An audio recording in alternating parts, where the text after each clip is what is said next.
About 15 years ago, Russians did not think about the importance of taxes at all. They did not think that taxes are, in fact, the blood flowing through the arteries of the state machine, and that tax payments make work, well, they make work everything. Some of the Russians have learned the mantra, "But I pay my taxes." It's a funny thing, really, considering that they don't file tax returns with their own hands, they don't see the taxes when they receive salary or make payments, and actually know very little about dues they pay. Despite that, the majority has this picture in their heads: I live in my city, I pay taxes into some common cauldron, and in return I want a wonderful life. For some reason, schools don't tell the details about taxes, but it's an important topic, and not just for the conscious activist, but simply for any citizen. For example, did you know that there are taxes in Russia that are simply impossible to evade? That even a 10-year-old kid pays them. What if I told you that just living in some nice-ny Tagil, just a mediocre city, Russian people feed not only their own city, but the entire region, and the whole country?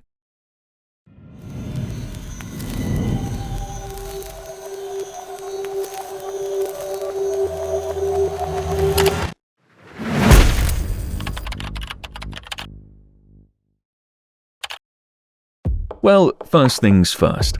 Our story begins with the famous in Russia 13%. 13 is personal income tax. Every month, working people pay 13% of declared income to their city. Not the whole amount goes to the city directly though, but a smaller part of it. Approximately 15% of this tax goes to the city budget, and most of it goes to the regional budget. By the way, there will be a lot of caveats and simplifications in this video because there is no aim to make you experts on fiscal policy, just glance at the footnotes. So, here is a quick example. The contract says the wage of a Russian fella is 20,000 rubles. They get in hand 17,400 rubles, and 2,600, where does this hard-earned money go? It disperses like this. 390 rubles go to the town where the fella earned them in, and 2,210 rubles go to the regional budget. If you were already wondering why the governor is receiving more than his city boys, get ready, berries soon will have to sprout. Moreover, the personal income tax is the juiciest way of independently replenishing local budgets. Other taxes are out of the question. Since we've already mentioned Nizhny Tagil, which is an unremarkable city in Sverdlovsk region, let's proceed with it as an example. There, personal income tax alone accounts for 64% of revenues from independent sources of financing, and in the region capital, Yekaterinburg, it does for more than a third. Note that although Yekaterinburg is a regional center, there are two groups of men in suits operating there. One deals with the budget issues of Yekaterinburg, while the other is responsible for the budget of the whole region. The citizens of Yekaterinburg also pay only 15% of their income tax directly to the city budget. This suggests that the higher and more transparent the wages in a city are, the higher the income of a particular city is. Therefore, there are more resources for providing of public amenities. This is under the ideal condition that the distributors are clean and fair, of course. Remember what I said about independently replenishing local budgets. The curious fact is that all cities in Russia are not financially independent. They simply do not earn enough to cover their own expenses. Russian cities are like modern millennials, seemingly already earning their own money, but still living off their parents. And their parents secure them with annual financial assistance from the very same regional budget. It's called transfers. For example, the Sverdlovsk region sent twice as much money to Nizhny Tagil as Nizhny Tagil itself has gathered on its own via taxes.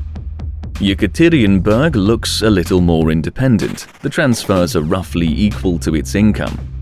And this is the case all over the country. In Kazan, transfers from the regional mummy account for 37% of all revenues in the city. Naberezhnye Chelny, 45%. In Khabarovsk, 44%. In Komsomolsk-on-Amur, 63%. By the way, when I was writing a script for this video, I finally realized why city mayors are scaring the dissatisfied population that the protesters and the wrong voters will upset the governor and their city won't get any money.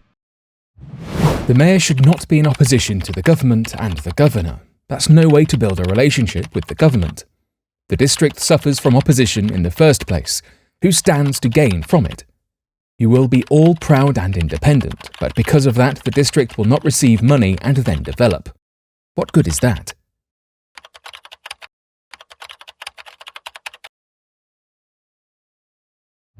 Roughly speaking, for the city to develop, the mayor has to go to the governor and ask him for transfers to cover city's expenses. But where does the money come from in the regional budgets, you might ask? Well, you remember that most of the personal income tax goes to the region, not to the city.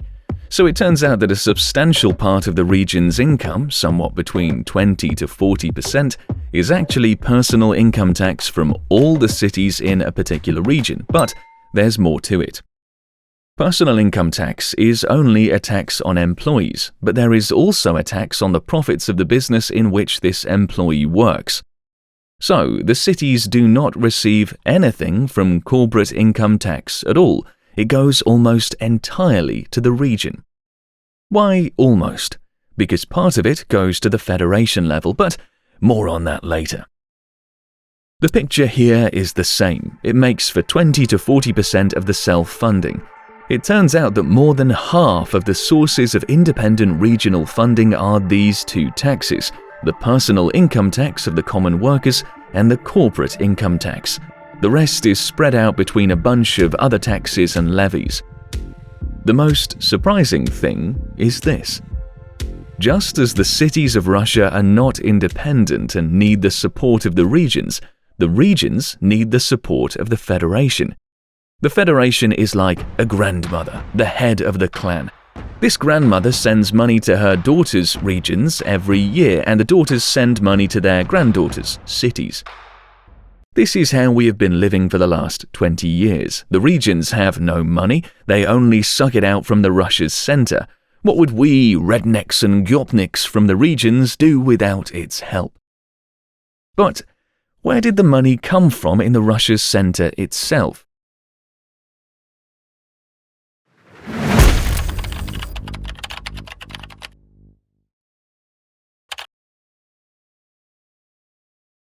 In fact, we were only talking about the taxes paid by the worker himself and his chief, a percentage taken from wages and profits. But the juiciest piece in this whole tax cauldron consists of 3 letters: VAT. Here is the trick. VAT is already embedded into the end price of almost all goods and services. A can of Coke, a mobile phone, the internet, a car, petrol, taxi service, toothpaste, toilet paper, even a utility bill. What can I say? Even YouTube sponsorship is subject to VAT, or rather, used to be. Good times those were. Never thought I'd ever be nostalgic of times when I had to pay taxes. There is a 20% tax embedded in all of these goods, even in bread and medical goods, though it's a little lower, 10%. So almost every time Russians make a purchase or pay for utilities, they also pay tax. This is a tax on living in the state, which we pay in installments several times a day. Even if I were a Bitcoin-only crypto anarchist and did business in the global space on the internet, I wouldn't still be able to avoid this tax. Every time I buy food from a shop, I become a taxpayer. And this is an important point to be conscious of as a citizen. The second important point is that the VAT in its full amount goes straight to the federal budget. Whichever city that is, all those tax monies go to the Russia's center at 100%. To give you a sense of how powerful the tax is, just look at this figure: $95.7 billion. What? Way too distant and too far off from reality? I agree, it's hard to fit such numbers for your own wallet, all right. What if we say that VAT alone accounts for a third of all federal budget revenues? Not great either. Okay, then we'll take all the regions with more than 1 million people. Regions: Moscow, Sverdlovsk, Rostov, Tyumen, Chelyabinsk, Nizhny Novgorod, Samara, Novosibirsk, Kemerovo, Volgograd, Saratov, Irkutsk, Voronezh, Orenburg, Omsk, Leningrad, Volgograd, Tula, Vladimir.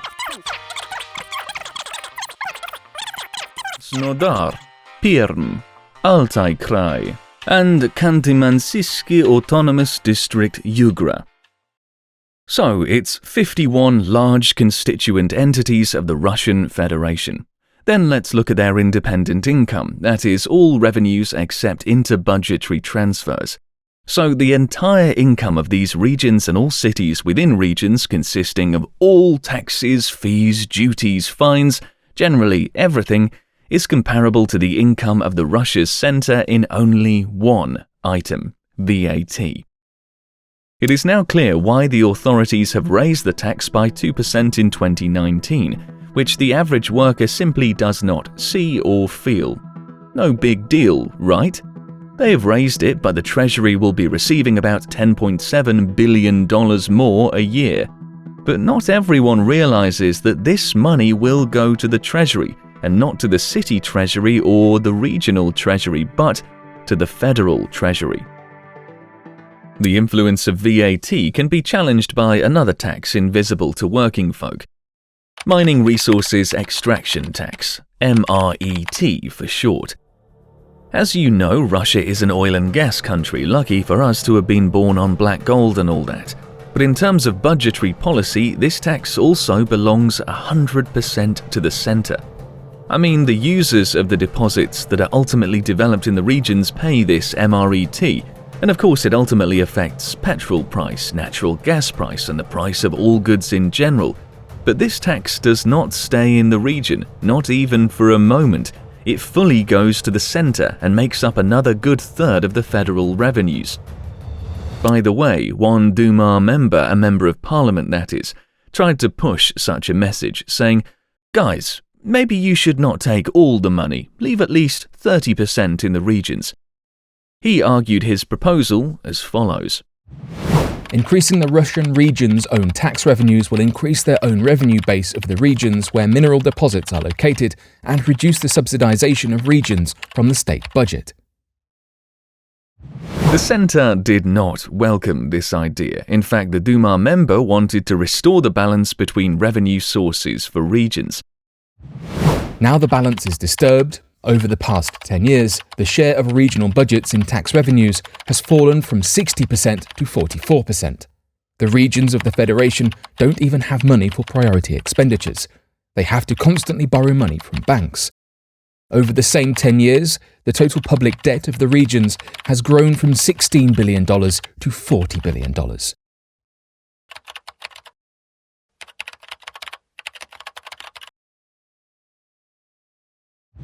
Ah yes, about the balance. Remember I was talking about corporate income tax. So, the cities do not receive anything from corporate income tax at all. It goes almost entirely to the region. Why almost? Because part of it goes to the federation level, but more on that later. The current reality is that businesses in cities pay this tax not to the city but to the region. You've heard that before, but now to more accurate figures. 17% goes to the region and 3% to the federal center, and the share of corporate income tax in federal revenues is a pittance compared to VAT and MRET. It takes just 5% of total revenues. So, by now you have learned what makes up the largest parts of the federal, regional, and city budgets in Russia.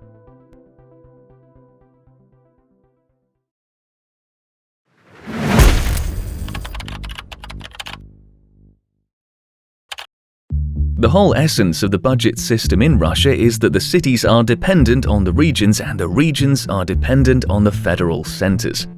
And this is not an accidental phenomenon. It is a deliberate design of the system that bears a name of power vertical. You might recall it. We've mentioned it a few times before in our videos about the complexity of the situation in the Ukraine and the one about manipulating people's minds.